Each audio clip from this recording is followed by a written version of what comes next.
क्या सऊदी अरब भी इसराइल को बतौर रियासत तस्लीम करने जा रहा है? और इसराइल सऊदी ताल्लुकात किसके मफाद में हैं? क्या अरब ममालिक की तरह पाकिस्तान भी इसराइल से ताल्लुकात बहाल कर सकता है? इन तमाम का अहवाल है इस रिपोर्ट में। वीडियो को आखिर तक मुलाहिजा करें और मजीद ऐसी वीडियोस के लिए चैनल को सब्सक्राइब और बेल आइकन को प्रेस कीजिए। खबर गर्म है कि सऊदी अरब भी मिस्र, बहरीन, उर्दन और तुर्की की तरह इसराइल को बतौर रियासत तस्लीम करने जा रहा है।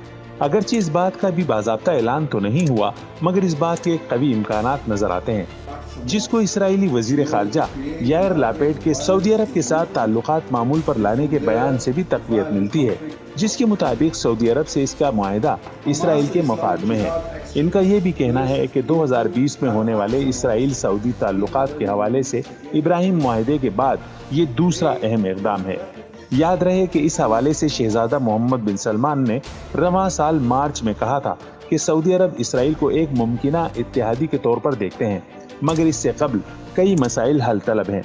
दुनिया भर में और खुसूसन मुस्लिम ममालिक में इस हालिया मुआहिदे को तशवीश की निगाह से देखा जा रहा है, जहां इसराइल की जानिब से अर्ज़ मुक़द्दस अल-कुद्स पर काबिज होकर इसका नाम तब्दील करके यरूशलेम रखने के बाद इसे इसराइल का दारुल हुकूमत भी करार दे दिया है, और इस हवाले से वो किसी आलमी कानून को भी खातिर में नहीं लाता। ऐसे में 2 दर्जन से जायद पर मुश्तमिल अरब ममालिक का इत्तेहाद इतनी कुव्वत और जुर्रत नहीं रखता कि वो छोटे से मुल्क को किसी कानून का पाबंद बनाए और फिलिस्तीन मामले पर किसी मुनसिफाना फैसले पर आमादा कर सके। अरबों का इज्तिमाई, सिफारती और अस्करी इत्तेहाद भी ये ताकत खो चुका है कि वो इसराइल को मसला फ़लस्तीन पर किसी पायदार समझौते पर मजबूर कर सके। दूसरी जानिब सऊदी अरब में तामीर और तरक्की के बड़े बड़े मंसूबे, बुलंदो बाला इमारतों और रेगिस्तान को मसनूई गुलिस्तान बनाने की दौड़ लगी हुई है। ब्लूमबर्ग की रिपोर्ट के मुताबिक सऊदी अरब ने दुनिया की सबसे बड़ी इमारत तामीर करने का फैसला किया है, जो तामीर और तरक्की के मंसूबे नियोम का हिस्सा है। रिहायशी सहूलियात और कारोबारी मराकज पर मुश्तमिल ये इमारत 500 मीटर बुलंद और कई मील पर मुहित होगी।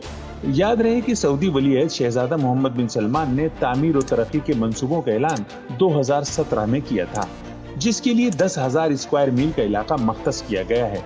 इसके अलावा 2021 में भी इसी मंसूबे के तहत 10 लाख अफराद के लिए लाइन सिटी मंसूबे का आगाज किया गया है, जिस पर 200 अरब डॉलर की खतीर रकम खर्च की जाएगी।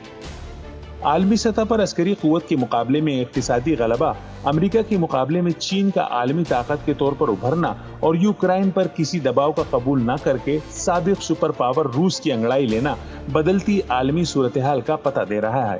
पहली मर्तबा अमेरिका खुद दबाव का शिकार नजर आता है और तवालत पकड़ती यूक्रेन लड़ाई अमेरिकी व यूरोपी मईशत पर इंतहाई मनफी असरात मरतब कर रही है। इस तमाम पस मंजर में देखें तो हम फिक्री और माशी दिवालियापन का शिकार नजर आते हैं और सियासी इज़्तिराब भी हमारे यहाँ नुमाया है। हमें नहीं मालूम कि हमारी खारजा पॉलिसी क्या होनी चाहिए, कौन हमारा दोस्त है और किस मुल्क के साथ हम खड़े हैं। हम हमेशा से ही अमरीकी इत्तेहादी रहे हैं और हमारा मुआशी निज़ाम भी अमरीकी पॉलिसियों के ताबे रहा है। ऐसे में जब मिस्र न सिर्फ इसराइल को तस्लीम कर चुका है, बल्कि इससे सिफारती ताल्लुकात भी रखता है, तुर्की इसराइल को बतौर रियासत मान चुका है, बहरीन और उर्दन भी इस मामले में यकसू नजर आते हैं, सऊदी अरब और दुबई भी बिलवास्ता इसराइल को ताकतवर रियासत तस्लीम करते हैं, तो ऐसे में ये सवाल अहम है कि क्या पाकिस्तान इसराइल को बतौर रियासत तस्लीम करने से इनकार की जुर्रत रखता है?